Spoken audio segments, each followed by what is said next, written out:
Today I took the hardest act in Hollow Knight Silksong and beat it while everything is doubled. And today we're gonna attempt a challenge to beat Act 3 of Hollow Knight Silksong while everything is doubled. And my god, this was difficult. I'm on a challenge to complete a bunch of Hollow Knight Silksong challenges before I can hit 1,000 subscribers. And if I can't do that, I have to beat the game without getting hit. So make sure to drop a like and subscribe. Bruh. Now when we first won in Act 3, our goal here is to go to the Abyss area, but first we have to call them the Bell Beast, aka, but instead of the Bell Beast, it is the Bell Eater, which is the first boss in Act 3.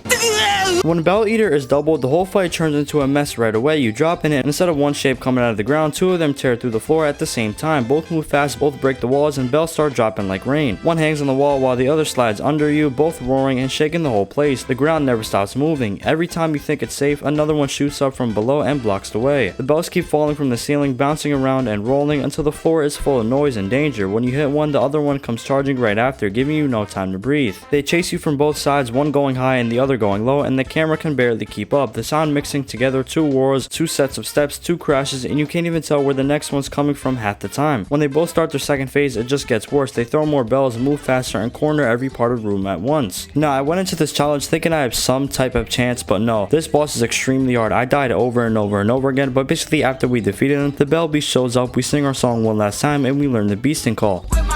After that, we went back to Bone Bottom and we speak to these three people. Then we go ahead and went to Deep Docks over here and speak to the Forged Daughter. And then we also spoke to Battle. He basically told us to meet us at the diving bell. So what we did is just more parkour going along this pathway. We spoke to him over here and he gave us the diving bell key to enter like the ship. We get strapped up over here. Our diving bell crashed, but we ended up making it to the Abyss area. This is like the dark area of the map. And we also met Lace again once over here. But basically, yeah, we used our singing ability, opened up this door over here, doing some more parkour, and we made it to this section over here, which we binded and learned the Silksong. Now we're able to jump up. This is basically like the move from the original Hollow Knight, but instead of sideways, it's going up. Then we had to escape the Abyss area where we do this parkour thing, and this is probably the hardest part of the Abyss area, where we have to escape while lava is chasing us. A lot of enemies are coming after us. It's a really like stressful parkour moment here, but basically we ended up making it to the top where we had to do more parkour, dodging these lavas and going all the way up, and we get this beautiful animation. When we make it to the top, and we went back to the Bone Bottom to these three people, and they basically gave us the objective, and we sing our song one more time, and we learned the Elegy of the Deep.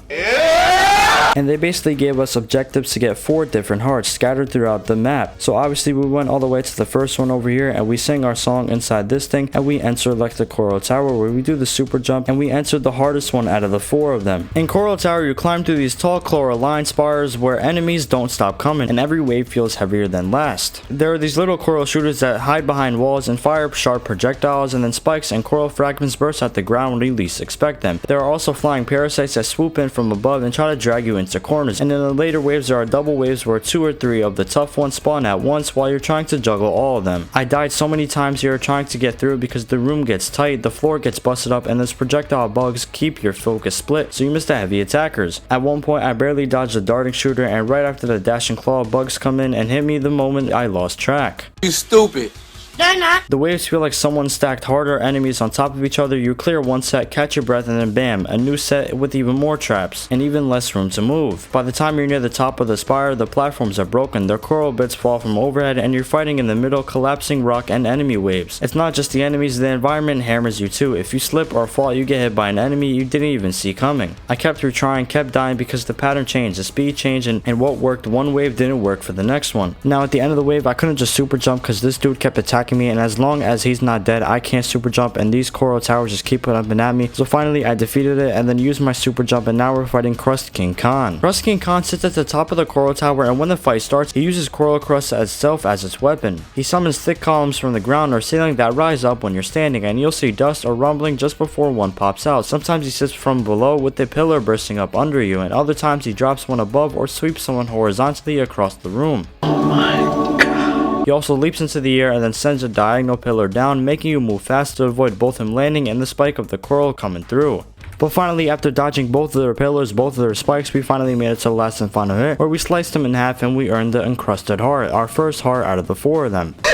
And then we make it back into Shellwood over here, and we go along this pathway over here, and we met this dude. This is like a security guard for the second heart that I needed. Now this boss fight was unfortunately glitched. I tried to speak to the other dude multiple times, but it wouldn't let me. Even if I hit the main one and tried to speak to him, it just wouldn't let me. So what I had to do was just defeat him. I tried to fight the other one after I defeated him, but it just wouldn't let me. But basically this guy's move is he has a shield, and after he throws it, he basically dashes into it like his instant transmission. But after I defeated it, then we went along this pathway, we sang our song one last time, and we answered this thing over here, where we fight the boss with the second heart, Nihilith. Now the problem with this specific boss fight right over here is that I'm at a disadvantage like crazy. Now one, there's two of them, and one of them dashes through the other wall becomes spikes, and I have nowhere to land. I can't even drop to the floor because that one is covered in spikes, and when they do that yellow big circle thing, there's nowhere for me to go because the whole wall is covered in spikes.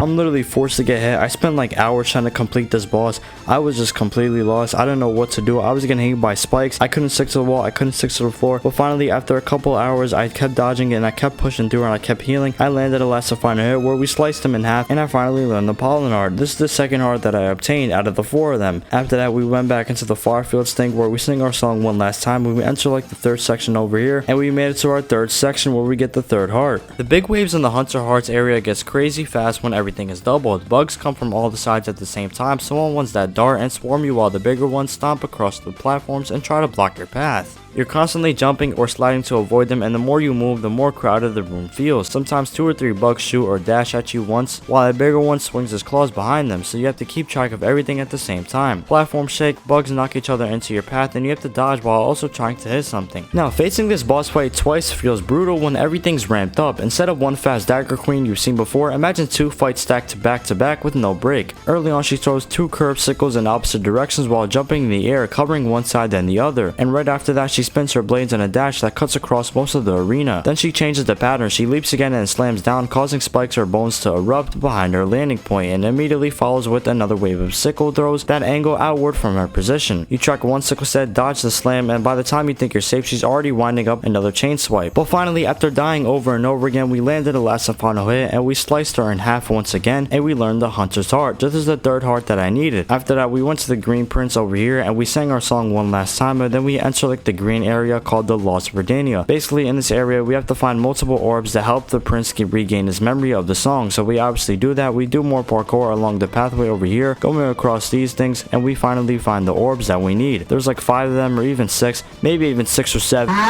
And then we meet this boss fight over here. This one isn't too difficult, but obviously with doubled, it makes it more challenging than originally. All they really throw at you is these little boomerangs over here. They never really hit them themselves, but after dying multiple times, we ended up defeating it. They drop more orbs that we need to regain his memory again. After finding all the orbs, you also find these 3 water statues, and after finding all that, we sing our song in the middle over here, and the final orbs pop up, and then we talk to the prince, and now we gotta run hands with them. Feels good to be a gangster.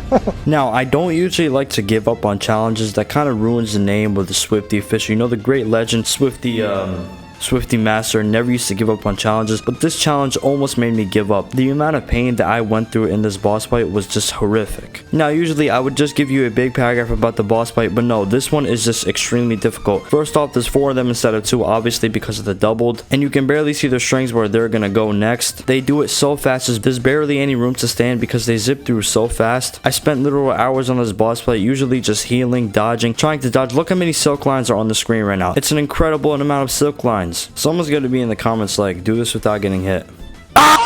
Now, after spending hours and hours dying, I finally landed a last and final hit, and we sliced through one last time finally, and we earned the last heart that we needed. Obviously, we went back to Bone Bottom after all that struggle. They put some ritual on me. I sit on the bench, and we enter like the red memory. This is where we do some more parkour along this pathway. We met these people, and they basically told me to show them my skill. Well, obviously, I did that, and they were baffled. They were flabbergasted with my skill because I'm so powerful.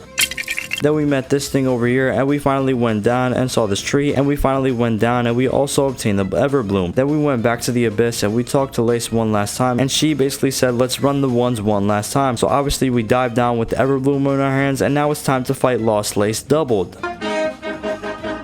The fight with Lost Lace felt like hell, and when you bump everything up so it's doubled, it was twice the attacks, twice the speed, twice the pressure, and I died a lot. At the start she dives at you, slashes with their pin, and then right after she sends shadowy tentacles erupting from the floor in 2 spots almost at once. You dodge one dive and then the second one hits almost immediately because the timing is doubled. Then she launches blobs into the air and drop and turn into blades across the floor in 2 waves, and you're trying to dodge the first wave while the second one is landing under your feet. The room never stops. Safe spots appear then vanish because she layers move after move without taking a break. I've lost count of how many times I died just to try again, knowing each time the tiniest mistake means getting crushed by the variant attacks doubling each other. In the mid phase she speeds up, slashes tentacles, blade blobs all coming in pairs and overlapping so you can't track them easily. A dive, a slap of tentacles, a drop of blades, and then a roll of ground blades all doubled. The gap where you think you're safe is gone because the second version of the move hits hard when you just relax. Now finally my little minions defeated her. I was actually surprised I narrowed her down that much till our minions defeated her. After that we picked Lace up and we did our super jump to just jump out of here. We going through this animation where we see Hornet, Lace, and the Everbloom, and that is Hollow Knight Silksong's Act 3 while everything is doubled. We are so close to 1,000 subscribers. Thank you guys so much for the love and support on the channel for recently. It means the world to me, and the no hit run should be out soon. I hope you guys enjoyed, and I'll see you guys in the next one. Peace.